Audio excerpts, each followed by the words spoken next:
पहले अपने आप को आत्मा समझना है और फिर यथार्थ रूप से परमात्मा को याद करना है।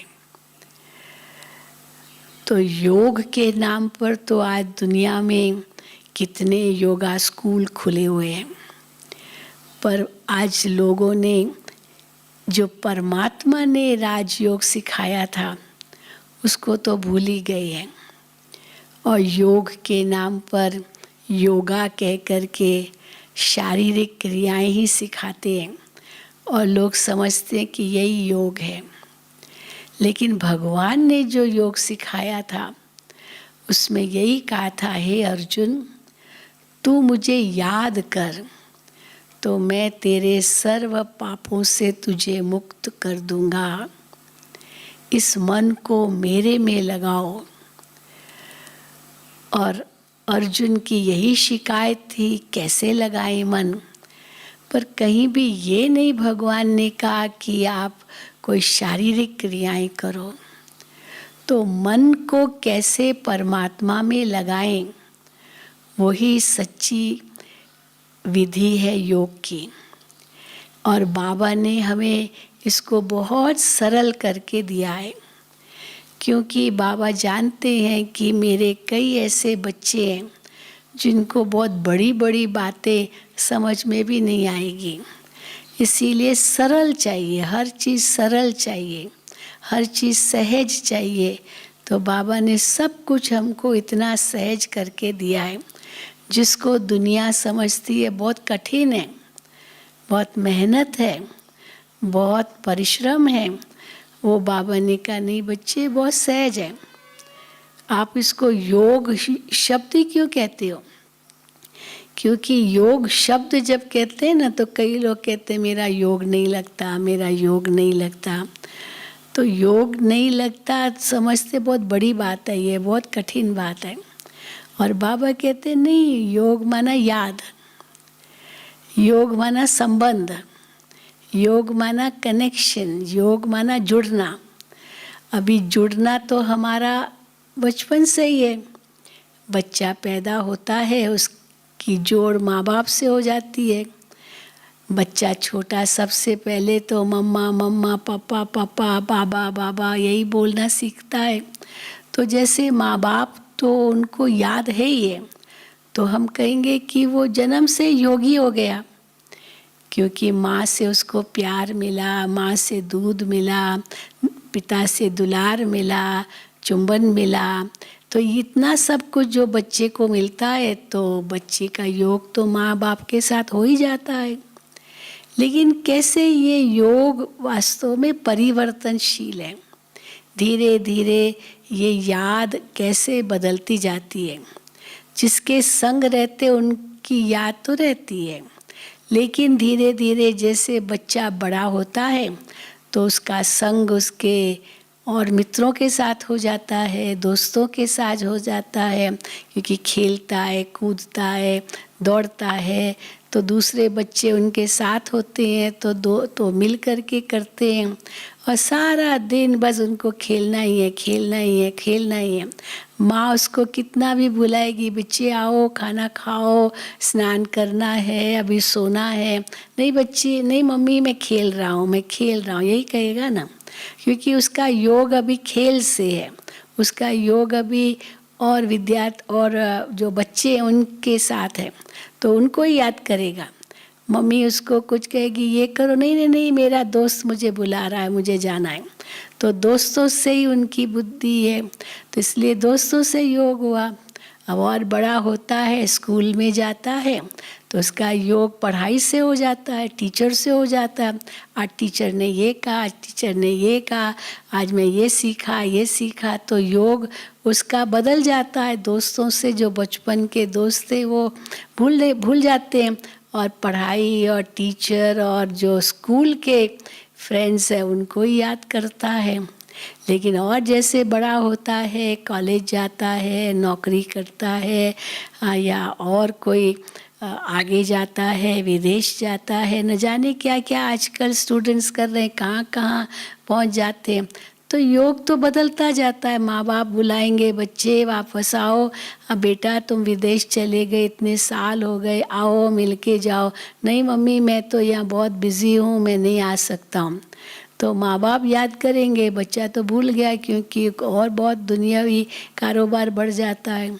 फिर शादी होती है, बच्चे होते हैं, परिवार बनता है उसका, तो बुद्धि उसमें ही चली जाती है, मन सदा ही वही याद करता रहता है। तो हम देखते हैं कि ये मन में जो याद है वो तो परिवर्तनशील है, परंतु अगर थोड़ी भी याद ईश्वर की उसको रहेगी तो वो याद उसको शक्ति ज़रूर देगी। और अंत के समय तो कहा जाता है भगवान ही याद आना चाहिए, क्योंकि उसके पास जाना है।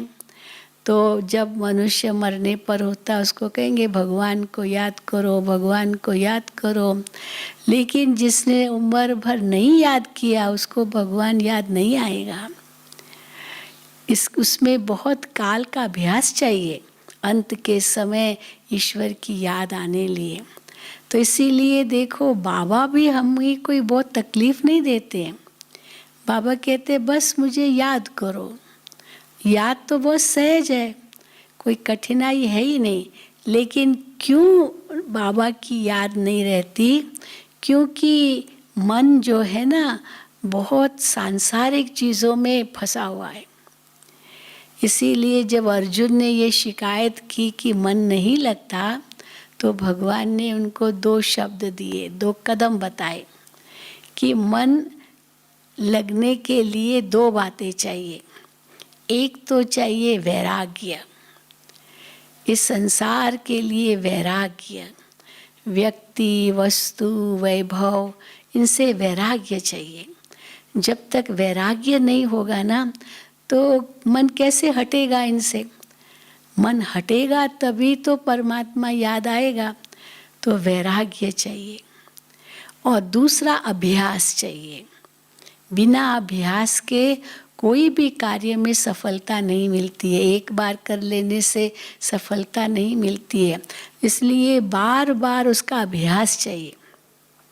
तो बाबा भी हमें कहते हैं कि तुम्हारा बेहद का वैराग्य है।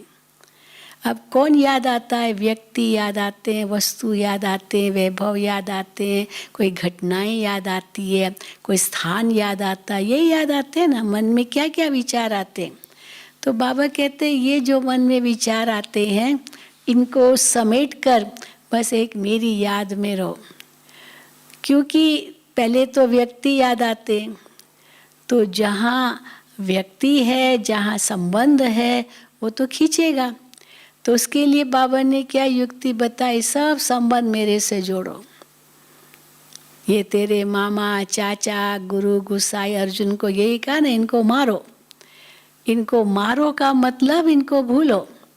ये कोई है, ये तुम्हारे कोई नहीं है, ये तो सब कर्मों का हिसाब किताब है। जब किसी के साथ कोई कर्मों का हिसाब किताब होता है वो संबंध भी होता है, और जब हिसाब किताब पूरा हुआ तो संबंध भी पूरा हुआ। तो ये तो सब विनाशी संबंध है। कहाँ हम मेरा मेरा मेरा मेरा करते रहते हैं। वस्तुओं की जहाँ बात आती है बाबा कहते हैं ये तो तुम्हारी है ही नहीं, ये तो प्रकृति की चीज़ें हैं। या भक्ति में यही कहा ये सब भगवान का है, मेरा तो कुछ नहीं है। ये तन मन धन सब ईश्वर का है। तो अगर वो ईश्वर का है तो आपका तो है नहीं, तो आपका मोह क्यों जा रहा है? वो मेरा तो है नहीं। जहाँ मेरापन आता है ना वहाँ मोह होता है। जहाँ मैं और मेरा है वहाँ पर आकर्षण होता है। जहाँ मेरा नहीं है तो बुद्धि जाएगी ही नहीं, मन जाएगा ही नहीं। तो बस उससे मन हटाने के लिए बाबा ने कहा पहले सब संबंध मेरे से जोड़ो। शिव बाबा ही मेरा सब कुछ है। केवल माता पिता ही नहीं है, बंधु सखा साजन सतगुरु सब संबंध है। बच्चा भी वही है। बच्चा भी हम बाबा को ही देखें। इसीलिए सब संबंध मेरे शिव बाबा के साथ है। ये पहले हमें पहले समझना होगा। जब तक हमने ये नहीं समझा तब तक मन तो भटकेगा। और दूसरा फिर बाबा कहते ये तो अभी तो घर जाना है। बाबा ने हमारा मोह और भी नष्ट कर दिया है। बच्चे, तुम्हारी एक आँख में मुक्ति हो, दूसरी आँख में जीवन मुक्ति हो। तुम्हें घर जाना है, घर जाना है, नई दुनिया में आना है। तो बस तुम्हारी बुद्धि में केवल एक घर याद होना चाहिए और दूसरा नई दुनिया याद होनी चाहिए। और इस दुनिया को देखते हुए भी नहीं देखो, सुनते हुए भी नहीं सुनो, ये तो सब विनाश को पाना है। और अगर कहीं पर जाता भी है ध्यान या मोह ये मेरा, उस समय सोचो ये तो आत्मा है, मैं भी एक आत्मा हूँ, मैं आत्मा तो अविनाशी हूँ। हम किस में मोह रख रहे हैं? शरीर में मोह रख रहे हैं या आत्मा में मोह रख रहे हैं? तो शरीर तो विनाशी है, उसमें क्या मोह रखना। आत्मा तो अविनाशी है, तो उसमें भी मोह रखने की तो बात ही नहीं है। मोह तो तब आता है जब डर लगता है हमको छोड़ के न ले जाए, या ये मर न जाए, ऐसे न हो जाए। आत्मा तो अविनाशी है, तो मोह तो किस में भी रखने की बात ही नहीं। बाकी है कि क्या विधि अपनाए सहज, जो हमारा मन सहज बाबा में लग जाए। देखो भक्ति मार्ग में भी कितने तरीके अपनाते हैं। एक गुरु होगा, वो अपने शिष्य को मंत्र देता है, कान में मंत्र देता है और उसको कहता है ये मैं आपको मंत्र देता हूँ, ये किसी को बताना नहीं, ये आप इसको जाप करना और इससे आपको बहुत शक्ति मिलेगी। सारे दिन में 1,00,000 बार ये जाप करना। अब बेचारा वो शिष्य सुन लेता है, मंत्र उसको मिल जाता है। अब दिन भर में उसको 1,00,000 बार जाप करना है, तो बीच कभी वो 100 करेगा, कभी 500 करेगा, कभी 1000 करेगा, फिर गिनता रहेगा कि मैंने कितनी बार मंत्र जाप किया, क्योंकि सारे दिन में उसको 1,00,000 बार करना है। तो गिनती करता रहेगा। 1,00,000 कोई छोटी मोटी गिनती तो है नहीं, 100, 1000 ये तो बहुत बड़ी गिनती है, तो उसमें समय तो लगता है।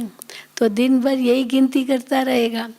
अब जो गिनती करता रहा, मंत्र भी जाप करता रहा, तो अब इसमें 2 बातें। एक तो मुख पर मंत्र था, चलो हाथ में माला भी उठाई और वो मंत्र उस माला के मणके के आधार पर जपता रहा, मंत्र फिराता रहा, वो माला का मणका फिराता रहा और मंत्र जाप करता रहा। चलो उसके सामने कोई मूर्ति भी हो तो आँखों को तो काम दिया, उंगलियों को भी काम दिया, क्योंकि माला फेरनी है। आँखों को भी काम दिया, कोई मूर्ति सामने है तो उसका ध्यान कर रहे हैं। फिर उसके बाद मुख को भी काम दिया, क्योंकि जाप चल रहा है, मुख से चल रहा है। तो आँखों को, मुख को, उंगलियों को तो काम मिला, लेकिन मन को काम नहीं मिला। मन तो फिर भी बेलगाम घोड़ा होके भटक सकता है। इसलिए देखो कबीर ने बहुत सुंदर बात कही। हाँ, क्या कहा? ये कर का जो हाथ का जो मणका है वो फेरते फेरते तो युग बीत गया, लेकिन मन का मणका फिर भी नहीं फिरा। अब ये हाथ का मणका छोड़ के मन का मणका फेरो। तो वास्तव में जाप करना या कोई मंत्र जाप करना फिर या माला फेरना, ये कोई स्थूल बात बाबा हमको नहीं सिखाते। अब समझो आपके पास माला ही नहीं है तो क्या आप परमात्मा को याद नहीं कर सकते हो? क्या अब सामने कोई मूर्ति नहीं है तो आप बाबा को याद नहीं कर सकते हो? क्यों नहीं कर सकते हो? तो इसीलिए बाबा ने कहा ये जो स्थूल आधार है, ये साधन, ये तो बाह्य है, आपकी याद तो आंतरिक है। इसलिए कोई जाप करने की बात नहीं है।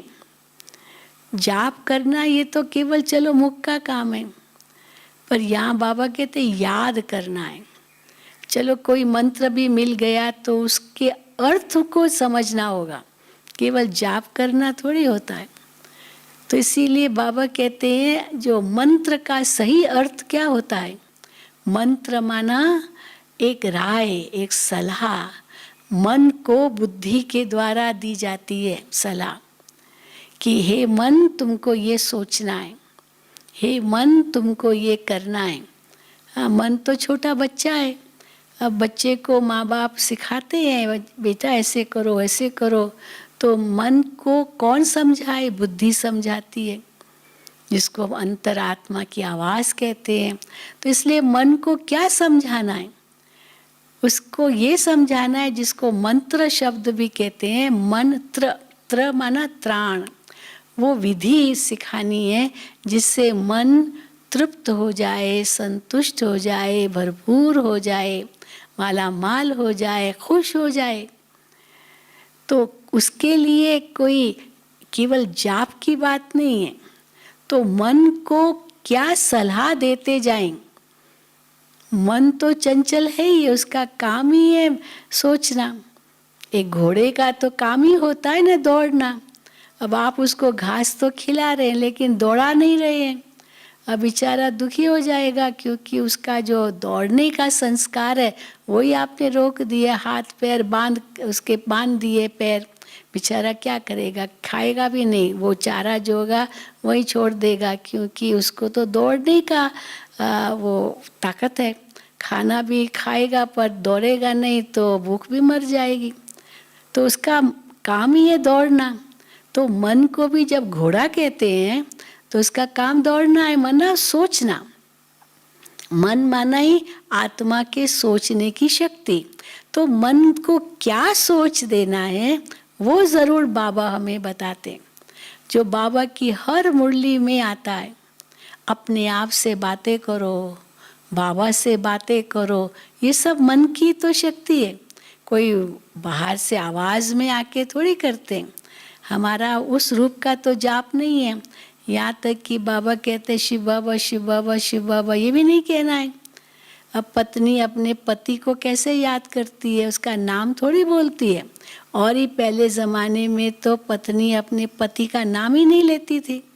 कोई कहता भी था ना, पूछता भी था क्या फलाना ये तुम्हारे पति का नाम है, तो मुख से कभी नाम नहीं कह, हाँ बल्ले कह देती थी, लेकिन ये नाम है ये नहीं कहती थी। पूछा जाता था आपके पति का नाम क्या है, कभी नहीं बताती थी, क्योंकि नाम नहीं लेना है।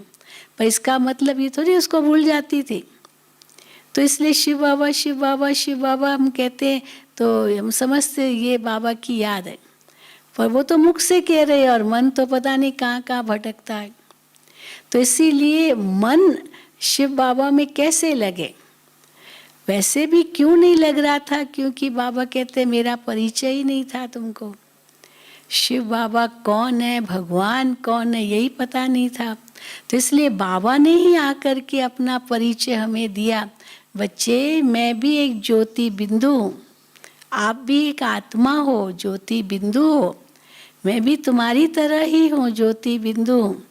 अब ये जैसे आत्मा को पता चल गया तो अपने आप को आत्मा पहले समझना होगा, क्योंकि अगर अब देह अभिमान में है तो बाबा की याद थोड़ी आ सकती है, क्योंकि देह अभिमान में है तो मोटी मोटी देह ही याद आएगी, फिर व्यक्ति वस्तु वैभव ही याद आएंगे। लेकिन बाबा कहते पहले आप खुद सूक्ष्म बन जाओ, सूक्ष्म बन जाओ, अति सूक्ष्म बन जाओ। मैं आत्मा अति सूक्ष्म एक ज्योति हूँ। फिर मैं कहाँ हूँ ये ज्योति? यहाँ भ्रिकुटी के मध्य चमक रही हूँ ज्योति, ये मेरा निवास स्थान है, ये मैं राजा हूँ। बाबा कहते स्वराज्य अधिकारी बन जाओ, अपना ध्यान यहाँ लगाओ। मैं राजा इस कर्म इंद्रियों की राजा हूँ, ये कर्म इंद्रियाँ मेरे अधीन है। अब मैं चाहूँ तो आँखों से देखूँ, नहीं चाहूँ तो देखते हुए भी नहीं देखूँ। कई बार होता है ना, कोई व्यक्ति हमारे पास से गुजर गया पर हमने तो देखा ही नहीं, भले आंखें खुली थी, क्योंकि उस समय हम कुछ सोच रहे थे। कोई व्यक्ति मेरे से बात कर रहा है पर मैं तो सुन ही नहीं रही हूँ, भले कानों में आवाज़ जा रही है, क्योंकि मैं तो कोई और बात सोच रही हूँ। तो जो मन में सोच चलती है ना, वही हम देखते हैं, वही सुनते हैं, भले बाहर से कुछ भी दिखाई दे रहा हो या सुनाई दे रहा हो। इसीलिए बाबा कहते क्या देखो क्या नहीं देखो, क्या सुनो क्या नहीं सुनो। इसलिए बाबा ने हमें स्लोगन दे दिया, hear no evil see no evil, बुरा मत देखो बुरा नहीं सुनो बुरा नहीं बोलो, ये सब मत करो। तो ये क्योंकि इन सब का प्रभाव मेरे मन पर पड़ता है। हम जो देखते हैं, जो सुनते हैं, जो बोलते हैं, जो करते हैं, जो पढ़ते हैं, वो सब का प्रभाव हमारे मन पर पड़ता है। रात को आप कुछ ऐसी डरावनी कोई फिल्म देखो टीवी पर और फिर आप सो जाओ, तो क्या होगा, आधी रात को एकदम वो डरावनी बात सामने आ जाएगी। आप इतना डर जाएंगे, ऐसा बुरा स्वप्न आएगा, क्योंकि रात को वही देख के सोए थे, तो वही मन पटल पर आएगा। इसलिए बाबा कहते रात को भी मेरी याद में सो जाओ, गुड नाइट करो, कुछ भी कोई टीवी नहीं देखना है रात को, कुछ और ऐसा वैसा कुछ पढ़ना नहीं है, ऐसा वैसा कुछ बोलना नहीं है, ऐसा वैसा कुछ सुनना भी नहीं है, क्योंकि उसी का प्रभाव हमारी नींद पर पड़ेगा, फिर उसी का प्रभाव सुबह जब उठेंगे तब पड़ेगा।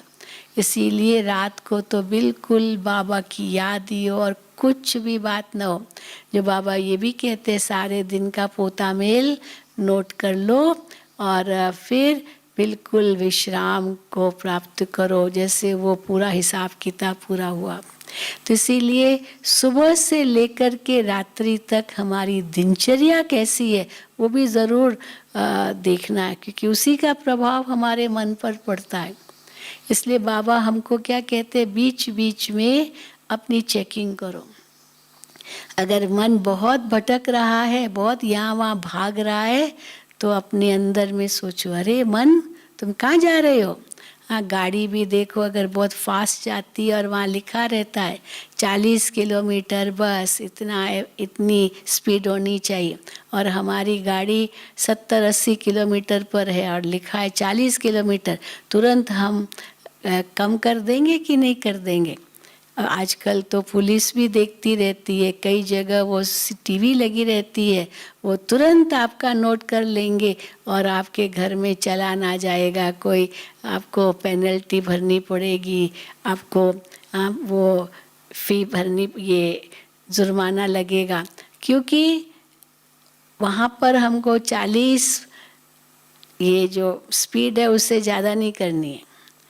तो मन की भी तो स्पीड की चेकिंग चाहिए ना। हम कितना सोचते रहते, कहाँ कहाँ दौड़ जाते हैं हमारी सोच में, मन में, और फिर टेंशन हो जाता है। जिसका न सिर न वो, न कोई पैर, कुछ नहीं, यहाँ वहाँ की बातें सोचते हैं। इसीलिए कहावत है ना, खोदा पहाड़ निकला चूहा, वो भी मरा हुआ।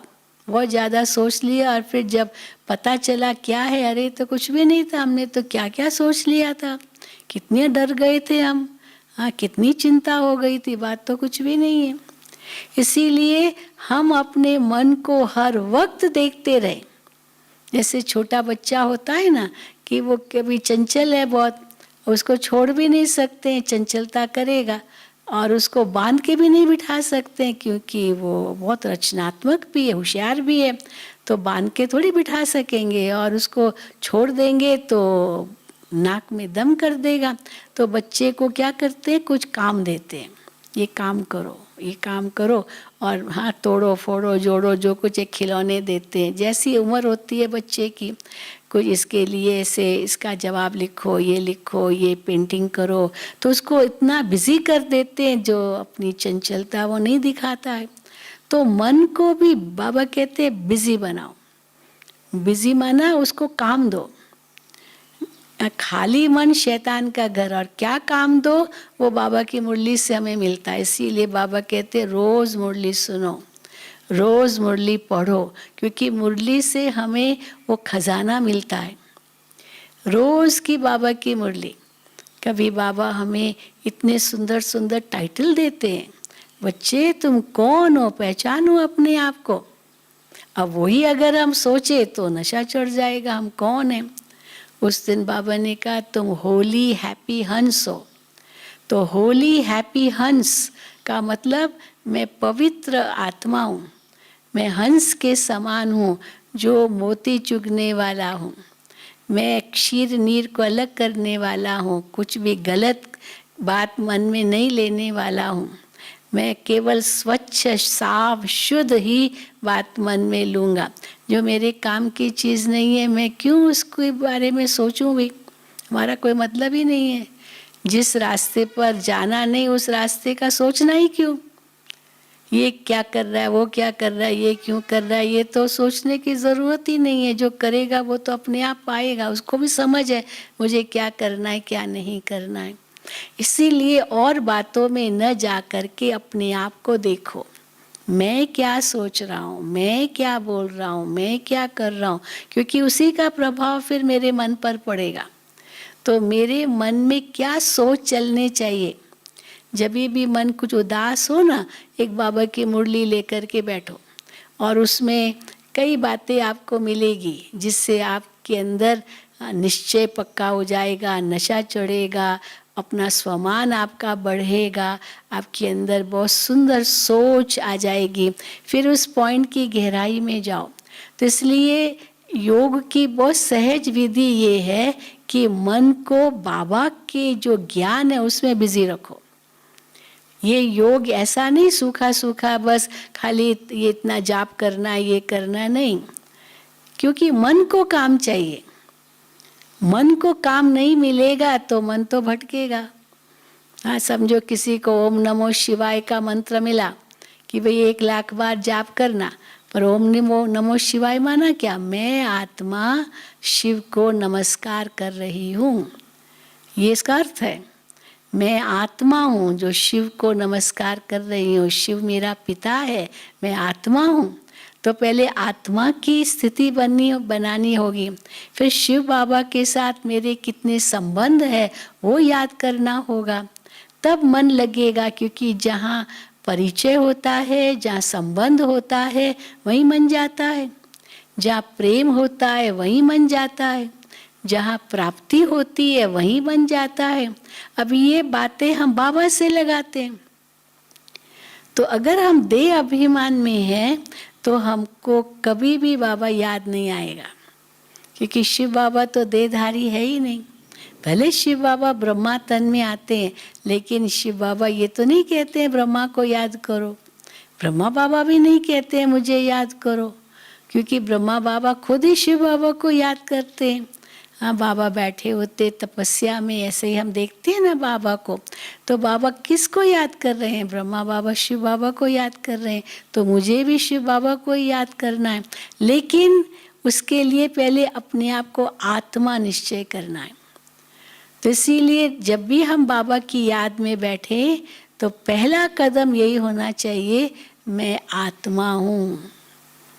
फिर कैसी आत्मा हूँ वो याद करो, मैं एक ज्योति बिंदु आत्मा हूँ। फिर याद करो मैं कितनी शुद्ध हूँ, मैं पवित्र हूँ, मैं शांत स्वरूप हूँ, मैं आनंद स्वरूप हूँ, मैं शक्ति स्वरूप हूँ। याद करो उसको। पर हम लोग क्या करते हैं, मैं तो बहुत दुखी हूँ, मैं तो बहुत अशांत हूँ, मैं तो बहुत कमज़ोर हूँ। नहीं, ऐसे नहीं सोचना है। क्योंकि भले चलो दुख होगा कोई, लेकिन मैं थोड़ी दुखी हूँ, मैं थोड़ी अशांत हूँ, मैं तो सुख स्वरूप आत्मा हूँ, मैं तो शांत स्वरूप आत्मा हूँ। तो ये गुण मेरे अंदर है, क्योंकि मुझे बाहर से थोड़ी लेना है। बाहर जो बातें हैं वो दुख दिलाएगी, लेकिन मैं थोड़ी वो चीज़ हूँ। तो बाबा मिसाल देते हैं, जैसे एक कछुआ होता है ना, वो कैसे अपने अंग समेट लेता है। कोई बात आती है उसके सामने, उस बात को पकड़ के नहीं रखता है, उसको कैसे छुड़ाता है अपने आप को, अपने अंगों को समेट लेता है। बस वो चीज़ उसको असर ही नहीं करेगी, वो तो बाहर की चीज़ है, और वो अपने अंगों को समेट लेगा और कितनी देर तक कछुआ वहीं रहता है, क्योंकि वो चीज़ तो बाहर की है, वो चीज़ का असर उस पर नहीं पड़ेगा। एक पक्षी क्या करता है, एक डाली पर बैठता है और खूब झूलता है, समझता है ये तो बड़ा आनंद आ रहा है, तो डाली से वो आनंद ले रहा है, झूला बना लिया उसको, लेकिन अचानक वो डाली टूट जाती है मान लो, लेकिन वो डरता थोड़ी है, वो 1 सेकंड में उड़ जाता है क्योंकि उसको तो पंख है, तो उसको डरने की तो कोई आवश्यकता ही नहीं है। तो इसी प्रकार बाबा भी कहते उस समय आत्मा पंछी है, उड़ जाओ, छोड़ो। मन से हम पकड़ के रखते इसीलिए दुखी होते। अब मन से पहले छोड़ो। कैसे छोड़ेंगे? मेरा ये है ही नहीं, मैं तो आत्मा हूँ, मेरे सब संबंध तो शिव बाबा के साथ है। लेकिन अगर ये सोचा हाय मेरा, तो आपने उसको पकड़ के रखा। अब पकड़ के रखा तो गिरेंगे, जैसे डाली टूटेगी तो गिरेंगे क्योंकि पकड़ के रखा है। और पंछी को तो ने तो पकड़ा हुआ नहीं है, बैठा है, आनंद ले रहा है और 1 सेकंड में उड़ गया, उसका कोई मोह नहीं है वो डाली से। लेकिन हमने तो इतना जोर से पकड़ के रखा है, सोचेंगे कि हाय मैं अगर छोड़ दूंगी तो, या छोड़ दूंगा तो गिर जाऊंगा, तो गिर जाऊंगा ये डर रहता है क्योंकि जोर से पकड़ा हुआ है इसीलिए। पर पंछी को तो जोर से पकड़ने की भी ज़रूरत नहीं क्योंकि उड़ जाएगा, वो उस डाली तो उनकी है ही नहीं। तो बाबा इसलिए कहते आत्म पंछी बन जाओ। तो पहला कदम यही है, अब मैं आत्मा हूँ ये कभी नहीं भूलना। शुरू में बाबा ने यही पाठ सबको पक्का कराया था, हर एक समझे मैं आत्मा हूँ, मैं आत्मा हूँ। ब्रह्मा बाबा भी यही पाठ पक्का करते थे। बाबा की लौकिक युगल का नाम यशोदा था, तो बाबा यही सोचते थे, लिखते भी थे दीवारों पर, यशोदा आत्मा है, यशोदा आत्मा है, आत्मा है, ताकि दैहिक दृष्टि न जाए ये मेरी पत्नी है ये न सोचे। तो यशोदा भी उतना ही पुरुषार्थ करती थी, हाँ बाबा को अलौकिक पिता रूप में देखती थी, मेरा पति है ये थोड़ी सोचती थी, भाई अलौकिक पिता है और ये सब उनके ही बच्चे हैं, मुख वंशावली है, तो हद तो खत्म हो गई सारी। तो यही बाबा हमको सिखाते हैं कि सब हदों से पार जाओ, एक बेहद की स्थिति बनाओ और आत्मिक स्थिति रहे, और सब संबंध मेरे बाबा से। तो इसीलिए जो देहधारी है उनसे कोई इच्छाएं भी आपको नहीं होगी। कई बार इच्छा होती है ना, दुख होता है, जिस बच्चे को मैंने पैदा किया, इतना बड़ा किया, पाला पोषा, लायक बनाया, अभी नौकरी धंधे पर लग गया, लेकिन ये मेरा बच्चा मुझे पूछता ही नहीं है। कई माताओं को, भाइयों को बहुत दुख होता है इसका, मेरा बेटा और मुझे ऐसे किया, मेरा सुनता नहीं है, मेरा बच्चा, तो ये मेरा बच्चा जो कहा ना, यही दुख का कारण बन जाता है। लेकिन अगर उस समय ये सोचो ये मेरा नहीं है, ये तो कोई कर्मों अनुसार मेरे पास जन्म लिया और बच्चा बना, ये मेरा नहीं है, ये बाबा का है, ये बाबा का है। अगर उसकी कोई प्रॉब्लम है बाबा को दे दो, वो संभालेगा, बाबा का बच्चा है ना तो वही संभालेगा, मेरा बच्चा है तो फिर दुख होगा। तो इसलिए बाबा हम बच्चों को दुख से इतना दूर कर रहे हैं, और सुख की लहरों में, शांति की लहरों में कैसे लहराते हैं? वो सोच से, मैं कौन। तो जब भी कोई दुख की लहर आए या बाबा को भूलो, याद करो पहला कदम मैं कौन। हाँ, दादी जानकी यही करती थी। दादी जानकी जैसे ही ओम शांति 3 बार कहती थी, उसके बाद सबसे पहला वाक्य क्या यूज करती थी? मैं कौन, मेरा कौन, मुझे क्या करना है, बस। यही अंत में भी उनकी दादी की यही स्थिति थी, बस। और कोई याद नहीं था, कुछ भी याद नहीं था, बस एक बाबा की याद में खोई रहती थी। तो हमें भी तो यही करना है ना, परंतु उसके लिए यह अभ्यास बहुत काल का चाहिए। मैं आत्मा देख रही हूँ, मैं आत्मा सुन रही हूँ, मैं आत्मा बात कर रही हूँ, मैं आत्मा ये कर रही हूँ। अभी नहीं करना, न्यारे हो जाओ कछुए के समान। कोई ऐसी बात आ गई, परीक्षा आ गई, उड़ जाओ, ऊपर चले जाओ। आप ऊपर चले जाएंगे, वो बात चाहे कितनी भी बड़ी होगी ना, वो छोटी हो जाएगी। जो बाबा कहते हैं जैसे हवाई जहाज जितना ऊपर जाएगा, वो जो नीचे की चीज़ें हैं वो धीरे धीरे धीरे छोटी होती जाएगी, छोटी होती जाएगी, क्योंकि खुद ऊपर गया।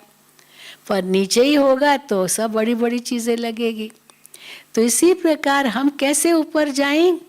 ये सोचकर कि ये सब हिसाब किताब है, मैं आत्मा तो अपने शुद्ध रूप में हूँ। तो ये पहला कदम, हम श्रेष्ठ विचारों का मनन चिंतन करें। इससे क्या होगा, मन रूपी बर्तन को आप साफ करेंगे, शुद्ध बनाएंगे। क्योंकि शुद्ध बर्तन में, साफ बर्तन में दूध ठहरता है। अगर गंदे बर्तन में, खटाई वाले बर्तन में दूध रखा, फिर उबालने रखा स्टोव पर, गैस पर, वो फट जाएगा। इसीलिए कितना साफ करते हैं वो पात्र को, बर्तन को जिसमें दूध रखा जाता है। तो बाबा की याद भी वो पवित्र दूध की तरह है, इतना स्वच्छ, क्योंकि भगवान कितना शुद्ध है, पावन है। तो इसीलिए मन को शुद्ध करने लिए ये श्रेष्ठ विचार बहुत ज़रूरी है। जितने ही श्रेष्ठ विचार हो, उतने ही शुद्ध विचार हो, उतने ही शुभ विचार हो। फिर अगर बीच में कहीं माया हमको खींच के ले जाए, फिर अशुद्ध विचार या कोई व्यर्थ विचार आ जाए, तो ब्रेक लगा दो। गाड़ी को भी तो ब्रेक लगाते ना, धीरे धीरे भी ब्रेक लगाते जाते, स्पीड कम करते जाते। तो ये भी संकल्पों की स्पीड है जो हमें रोकनी होगी। कैसे ब्रेक लगाएंगे? अंदर में ये सोचेंगे, मैं एक आत्मा हूँ, बस मैं आत्मा हूँ। जैसे सोचा, ये और संकल्पों को ब्रेक लग गई। मैं शिव बाबा की संतान हूँ, ये जैसे सोचा और ब्रेक लग गई। मेरे सब संबंध शिव बाबा के साथ है, मैं आत्मा परम धाम की वासी हूँ। बस जैसे ये सोचा, मन यहाँ से उपराम होता जाएगा, होता जाएगा, होता जाएगा, और सब बातें इस दुनिया की भूलती जाएगी, और आप न्यारे होते जाएंगे और बाबा के प्यारे होते जाएंगे। तो पहला कदम तो ये विचार सागर मंथन है। फिर बाबा से बातें करो।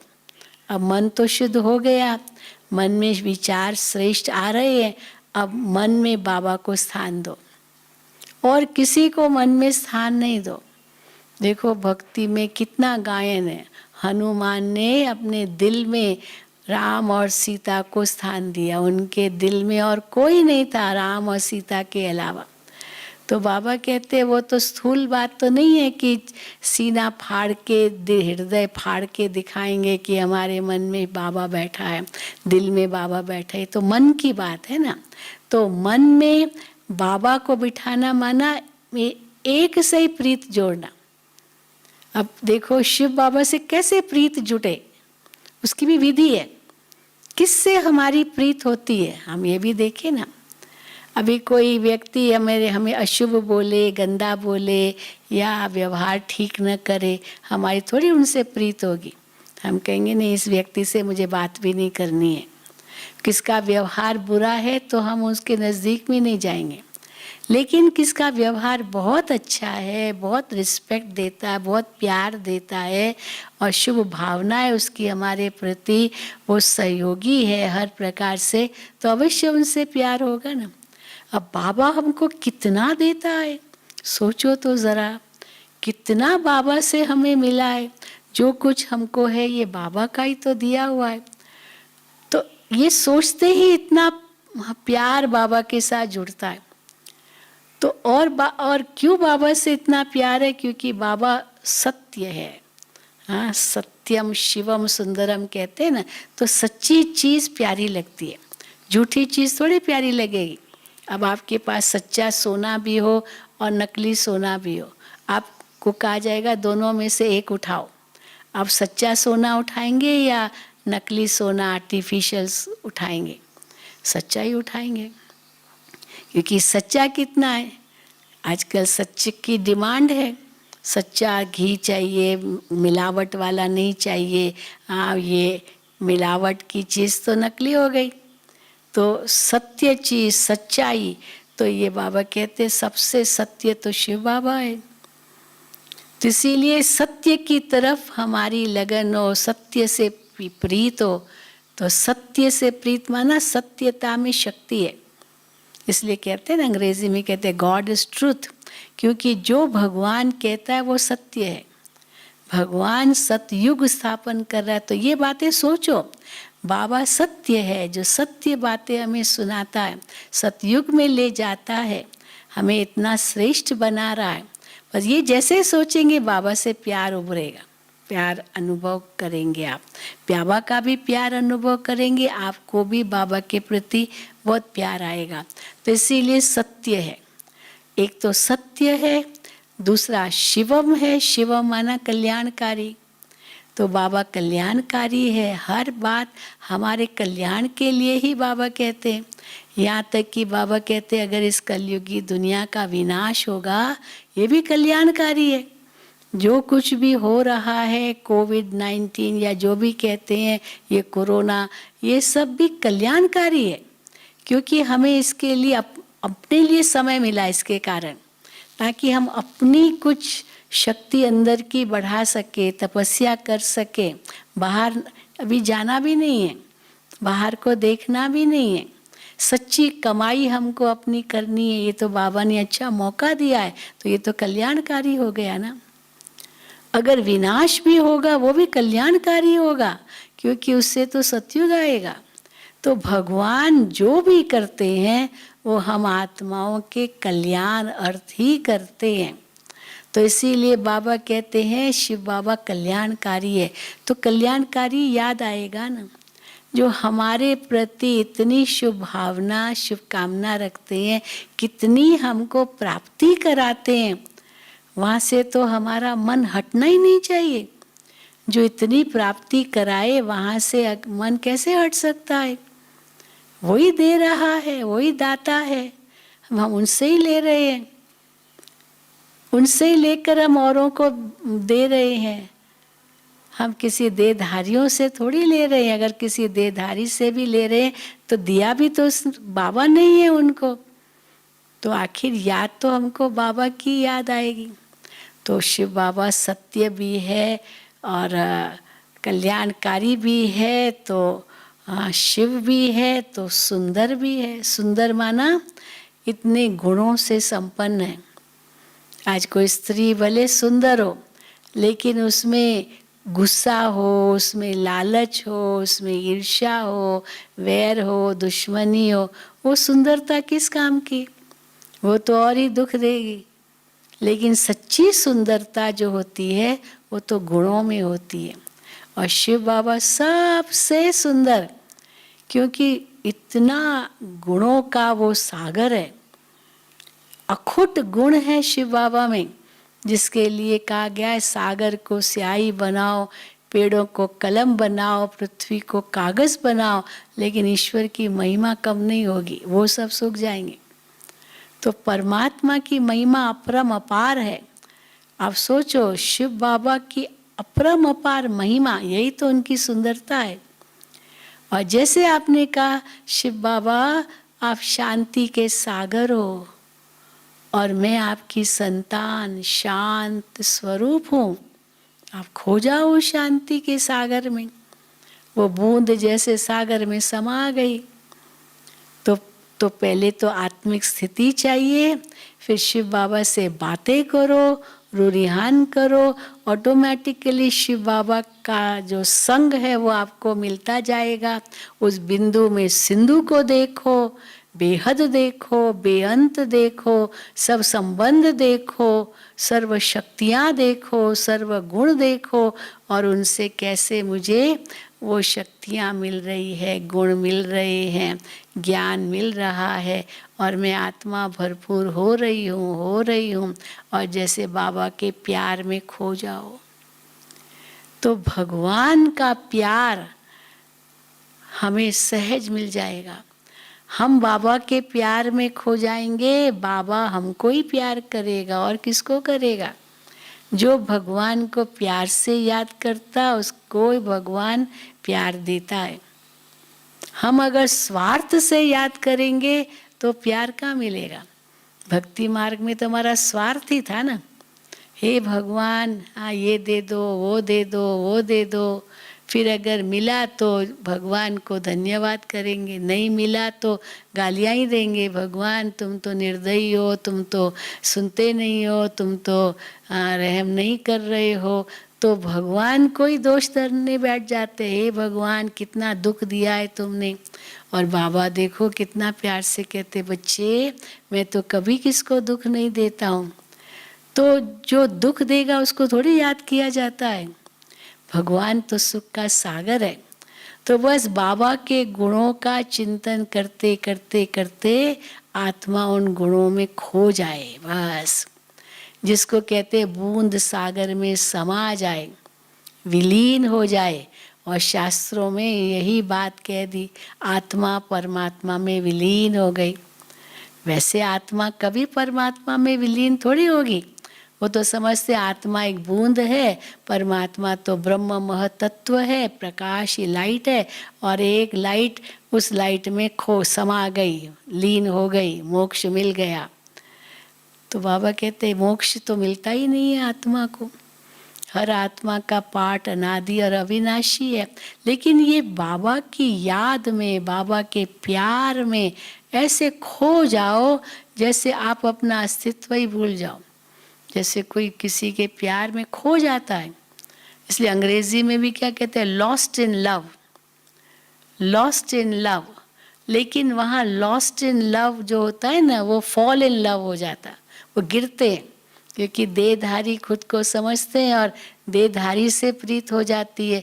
तो या तो वो मोह का रूप ले लेगी या तो काम वासना का रूप ले लेगी। लेकिन ये तो सच्ची प्रीत है, भगवान से प्रीत, निस्वार्थ प्रीत। बाबा के गुण गाओ हर वक्त, बाबा को धन्यवाद करो हर वक्त, बाबा की महानता का चिंतन करो और उसमें आप खो जाओ। इतनी प्राप्तियां बाबा ने हमको दी है वो सोचो, और बाबा से ऐसी प्रीत जुट जाएगी जो आपको और कोई याद ही नहीं आएगा। भक्ति मार्ग में हम सुनते हैं, देखो मीराबाई ये कहती थी, जहाँ देखती हूँ गिरधर तू ही तू, तू ही तू, क्योंकि उसको साक्षात्कार होता था श्री कृष्ण का। अब हम भी जहाँ भी जाएं बाबा के सिवा और कुछ न देखें, बस एक बाबा मिला सब कुछ मिला, ये सब देखते हुए भी नहीं देखते हैं, क्योंकि बाबा के प्यार में ही हम खोए हुए हैं, बाबा का प्यार हमें मिल रहा है। तो कैसे इस प्यार को सदा अनुभव करो, ये बाबा हमें सिखाते हैं, यही योग है। और तो बाबा ये नहीं कहते टांग पर टांग चढ़ा करके बैठो, हठ योग करो, श्वास अंदर खींचो। भले वो प्राणायाम अगर हम करते हैं ये स्वास्थ्य के लिए बहुत अच्छा है, लेकिन उससे आत्मिक शक्ति भी आएगी, विकारों को जीतने की शक्ति मिलेगी, या न्यारा प्यारा बनने की शक्ति मिलेगी, वो नहीं होगा। उससे कोई क्रोध को जीत सकेंगे, वो नहीं होगा। क्रोध को कैसे जीत सकेंगे, जब अंतर में शांति धारण करेंगे, प्रेम धारण करेंगे। तो वो शांति और प्रेम जो अंदर में होगा वो क्रोध पर विजय दिलाएगा। इसलिए जब बाबा को याद करते हैं या कुछ अपने लिए भी सोचते हैं, ये नहीं सोचो मैं अशांत नहीं हूँ, मैं दुखी नहीं हूँ। जो नहीं हूँ वो तो सोचना ही नहीं है, जो मैं हूँ वो सोचना है। ये नहीं कहना है मैं तो अशांत नहीं हूँ, हाँ, या ये कहना कि मैं अशांत हूँ, हे बाबा मुझे शांति दो, नहीं, पर मैं शांत स्वरूप हूँ ये सोचना है। मैं शक्ति स्वरूप हूँ, क्योंकि ये शांति शक्ति भी तो अंदर से ही आएगी ना। शांति हमारे से कितनी दूर है, बस एक सोच की दूरी पर है। जैसे मैंने कहा ओम शांति शांति शांति, शांति तो मेरे पास ही है। 3 बार शांति कहा, क्योंकि मैं आत्मा शांत स्वरूप, मेरा धाम शांति का धाम, मेरा पिता शांति का सागर, तो मैं तो हूँ ही शांत स्वरूप। किसी के पास बहुत धन संपत्ति उसके नाम पर हो, बहुत मकान जमीन जायदाद उसके नाम पर हो, उसका पिता भी बहुत बड़ा धनवान है, वो थोड़ी कहेगा मैं तो भिखारी हूँ, मैं तो कंगाल हूँ। लेकिन अगर वो भूल जाएगा तो फिर अपने आप को कंगाल समझेगा। वो भूल जाएगा वो किसका बच्चा है, उसका कि उसकी क्या प्रॉपर्टी है, उसके पास कितनी संपत्ति है, भूल गया तो समझेगा मैं तो भिखारी हूँ। तो हम भी सब भूल गए थे, इसीलिए बाबा कहते फिर से स्मृति में लाओ, जागृत हो जाओ, अज्ञान की नींद से ऊपर उठो, पहचानो अपने आप को, औरों को भी पहचानो, ये भी सब आत्मा रूप में भाई भाई है और कोई रिश्ता नाता नहीं है। इस संसार में जो भी है उनके साथ बस अगर रिश्ता है तो एक ही है, और वो है कि आत्मा आत्मा भाई भाई। भले लौकिक नाते से कोई कर्मों का हिसाब किताब है, कोई माँ बनी, कोई बाप बना, कोई बेटा बना, कोई ससुर बना, कोई देवर बना, कोई सास बनी, ये सब हिसाब किताब है। लेकिन वो हिसाब किताब तब तक है जब शरीर है, जब तक शरीर है। शरीर छूटा, हिसाब किताब सब पूरे हुए। इसीलिए हम कभी नहीं ये भूलें कि हम कौन हैं, हम कौन हैं, हम किसके हैं और हम क्यों हैं। अब यही योग है, हम यहाँ क्यों हैं, बाबा ने हमें भेजा है। बाबा कई बार कहते अपने आप को ये भी सोचो, मैं तो अवतार हूँ, भगवान ने मुझे इस सृष्टि पर भेजा है सबकी सेवा करने के लिए। अवतार कोई सदाई थोड़ी रहता है, फिर उसको वापस जाना है। मैं तो फरिश्ता हूँ, फरिश्ता माना फर्श से कोई रिश्ता नहीं, कार्य अर्थ आया हूँ, भगवान के कार्य अर्थ, और वो कार्य पूरा करके वापस जाना है। इसलिए बाबा कहते हैं अंत के समय भी केवल एक ही याद रहे, बाबा की याद रहे, आत्मिक स्थिति ही रहे। क्योंकि अगर अंत में वो याद नहीं होगी तो फिर अंतमति सो गति, जिस जो याद बात होगी याद में वही फिर वापस आएगी, फिर वैसा ही फिर जन्म मिलेगा। इसलिए बाबा कहते हैं ये खान पान पैरवाइश या जो कुछ भी स्थूल बातें हैं, बहुत बुद्धि मत लगाओ इनमें, बहुत बुद्धि नहीं लगाओ, नहीं तो अंत में वही याद आएगा। हाँ, पानी पूरी चाहिए, भेलपूरी चाहिए, ये स्वादिष्ट चाहिए, ये चाहिए, ये कपड़ा चाहिए, ये चाहिए, ये चाहिए चाहिए चाहिए कि जो चाहना अगर रखी तो बाबा कहते जो हमेशा कहते चाहिए चाहिए, वो चूही के समान है। वो चूही होती है ना, वो जैसे एक चूहा, उसकी छोटी वो चूही होती है, कहीं भी घुस जाती है। तो ये चाहना रखना ये भी चूही के समान है। नहीं, मैं तो बाबा की संतान हूँ, भरपूर हूँ, बाबा सब देता है और जितना बाबा ने दिया है उसमें संतुष्ट रहना है। अगर हमारा कोई पुरुषार्थ हो तो आंतरिक कमाई कैसे करें, मन कहीं भी न जाए, भटके नहीं, शांत रहे, शीतल रहे, शुद्ध रहे, एक बाबा से सब संबंध हो तो अंतर में इतना संतोष होगा जो बाबा तुम्हें भरपूर कर देगा। क्योंकि ये संसार की प्राप्तियां क्या है, ये तो बाबा कहते हैं ये तो परछाई है तुम्हारी, बस सूरज को मुख दो, परछाई आपके पीछे पीछे आएगी। पर शिव बाबा से बेमुख हुए और वो परछाई के पीछे दौड़े तो परछाई तो आपके आगे आगे जाएगी, कभी भी संतुष्टि नहीं होगी। बस बाबा से सब मिला है, मैं संतुष्ट आत्मा हूँ, मैं भरपूर हूँ, तो देखो आनंद ही आनंद है, हमें कोई कमी नहीं, तो अंत में वही याद आएगा। इसलिए अंत में एक बाबा ही याद रहे, उसके लिए बहुत काल का अभ्यास चाहिए, बहुत काल का अभ्यास होगा तभी अंत में वही याद रहेगा। और वो बहुत काल का अभ्यास से ही अंत में सफलता मिलेगी, लेकिन वो अंत कब होगा ये तो पता ही नहीं है। इसीलिए बाबा कहते एवर रेडी रहो, कभी भी अंतिम घड़ी आ सकती है, एवर रेडी, सदा तैयार। सदा तैयार रहने के लिए बहुत काल का अभ्यास भी चाहिए, क्योंकि बाबा कहते सब कुछ अचानक होगा। अभी ये वायरस का पता तो अचानक हुआ, सब कुछ ठीक था फरवरी मास तक, तो मार्च 15 तारीख तक 20 तारीख तक कुछ भी नहीं था, ये अचानक क्या हो गया, तो सब अचानक ही हुआ ना। तो और भी अचानक के खेल बढ़ते जाएंगे, इसलिए अचानक में घबराना भी नहीं है, क्योंकि बाबा ने ड्रामा का भी हमें ज्ञान दे दिया है। तो इसीलिए ये ज्ञान का मनन चिंतन मंथन करते रहो, तो उसी में रमण करते रहो, उसी का आनंद लेते रहो, वही खुशियों में भरपूर रहो तो देखो ये ब्राह्मण जीवन तो सफल होगा ही, लेकिन जन्म जन्म हमारे सफल होंगे।